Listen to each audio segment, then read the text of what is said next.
علامہ صاحب بات سنیں۔ علامہ صاحب آج انہوں نے بتایا کہ عمران خان اندر ہے اور باہر ان کی بہن کے دوپٹے گھسیٹ کے بالوں سے گھسیٹا ہے، کیونکہ عمران خان کو اندر بند کیا ہوا ہے۔ عمران خان باہر ہوتے بیٹا میری بات سنو، یہ کام کربلا میں یزید کی فوج نے کیا تھا کہ اس نے پاک کی بیٹیوں کے سروں سے چادریں چھینی تھی۔ یہ وہی یزیدی نسل ہے جو عورتوں کے بالوں میں ہاتھ ڈالتی ہے، جو ان کے سروں میں ہاتھ ڈالتی ہے۔ یہ وہ مجرم ہے، یہ انسان نہیں ہے، یہ حیوانوں سے بدتر بھیڑیے درندے ہیں۔ ان کی اپنی مائیں بہنیں نہیں ہیں جو ہاتھ ڈالتے ہیں، تو اس کو ملامت نہیں کریں گے۔ یہ غیرت کا مسئلہ ہے، یہ انسانیت کا مسئلہ ہے۔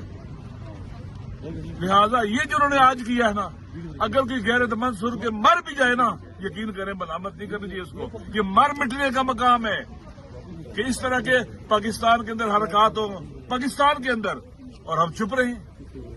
یہاں یہ ہو رہا ہے، پتہ نہیں دور دراز کے علاقوں میں، بلوچستان میں ہماری ماؤں بہنوں بیٹیوں کے ساتھ یہ کیا کر رہے ہوں گے، یہ سندھ کے اندر ہماری ماؤں بہنوں بیٹیوں کے ساتھ کیا کر رہے ہوں گے، دور دراز کے علاقوں میں ہماری پنجاب میں ہماری ماؤں بہنوں بیٹیوں کے ساتھ کیا کر رہے ہوں گے۔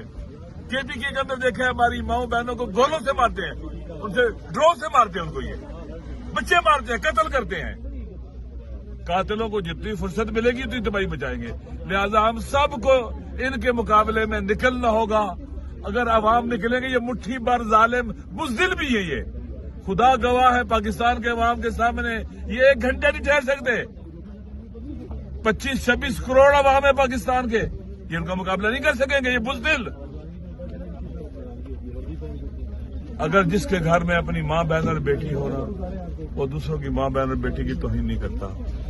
افسوس کے ساتھ کہنا پڑتا ہے کہ یہ نہ دین کو مانتے ہیں، نہ قرآن کو مانتے ہیں، نہ سنت کو مانتے ہیں، نہ انسانیت کو مانتے ہیں، نہ انسانی اخلاق اور قدروں کو مانتے ہیں، کسی چیز کو بھی نہیں مانتے۔